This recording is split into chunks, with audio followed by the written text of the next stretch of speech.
საქართველოსა და საბერძნეთს შორის კულტურის სფეროში თანამშრომლობა უნდა გაღრმავდეს. გეგმა, რომელიც ორივე ქვეყანაში სხვადასხვა კულტურული ღონისძიების მოწყობა, სამეცნიერო კვლევითი სამუშაოების ხელშეწყობას და ერთობლივ პროექტებს ითვალისწინებს, მინისტრებმა განიხილეს.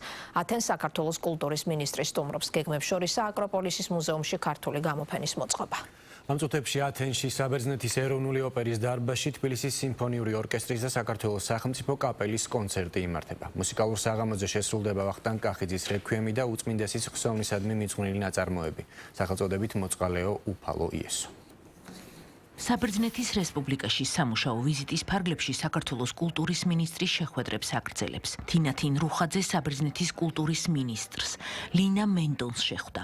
ბერძენ კოლეგასთან შეხვედრისას ხაზი გაესვა თეატრის, ლიტერატურის, მუსიკისა და სამუზეუმო მიმართულებით ერთობლივი პროექტების განხორციელების მნიშვნელობას. ყურადღება გამახვილდა კულტურის სფეროში ორ ქვეყანას შორის თანამშრომლობის მემორანდუმის გაფორმების საკითხზე. დიდი სიამოვნება იყო ორი მინისტრის მიღება. ასევე საბერძნეთში საქართველოს ელჩთან ერთად რათა გამართულიყო კულტურული შეხვედრა ჩვენს ორ ქვეყანას შორის და უკეთ გაგვეგო არა მხოლოდ ანტიკური ეპოქა, არამედ ისტორია და დღევანდელი კულტურული მოვლენებიც. ჩვენ ძალიან კარგი შეხვედრა გქონდა. ვისაუბრეთ იმაზე, რომ მომავალში არა მხოლოდ საქართველოსდან ჩამოვიდანოთ კულტურული საგანძური და მოეწყოს გამოფენა აკროპოლისის მუზეუმში, ასევე საბერძნეთს საბერძნეთიდან საქართველოშიც გაიგზავნოს ჩვენი განძი. სამუზეუმო მიმართულებით თანამშრომლობის განვითარებაზე იყო საუბარი საბერძნეთის დედაქალაქის მერთან შეხვედრისას. საუბარი შეეხო ორი უძველესი ქალაქის, თბილისისა და ათენის დამეგობრების პერსპექტივას. ძალიან მოხარული ვარ, რომ ვუმასპინძლეთ საქართველოს კულტურის მინისტრს. ჩვენ საქართველოსთან ხანგრძლივი ურთიერთობა გვაკავშირებს. ასევე თბილისთან უკვე 40 წელზე მეტი ხნის განმავლობაში გვაქვს ხანგრძლივი თანამშრომლობა. ძალიან გვიხარია, რომ ვაპირებთ ჩვენი თანამშრომლობის გაუმჯობესებასა და განახლებას.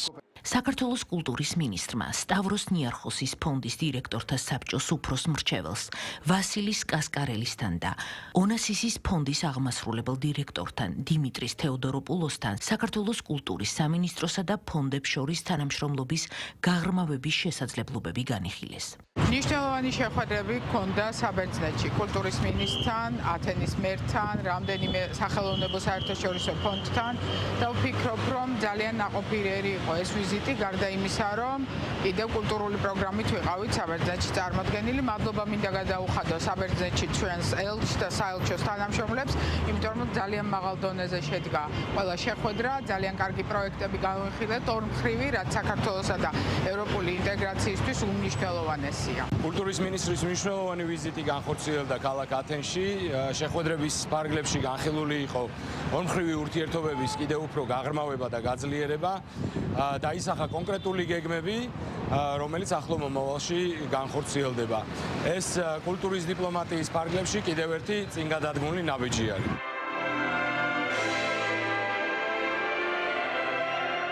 დღესვე ათენში გაიმართება თბილისის სიმფონიური ორკესტრის და საქართველოს სახელმწიფო საგუნდო კაპელის კონცერტი.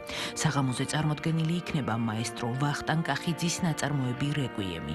შესრულდება სრულიად საქართველოს კათოლიკოს პატრიარქის, მცხეთა თბილისის მთავარეპისკოპოსისა და ბიჭვინთისა და ცხუმ-აფხაზეთის მიტროპოლიტის ილია მეორის ხსოვნისადმი მიძღვნილი ვახტანგ კახიძის ახალი კომპოზიცია მოწყალეო უფალო იესო.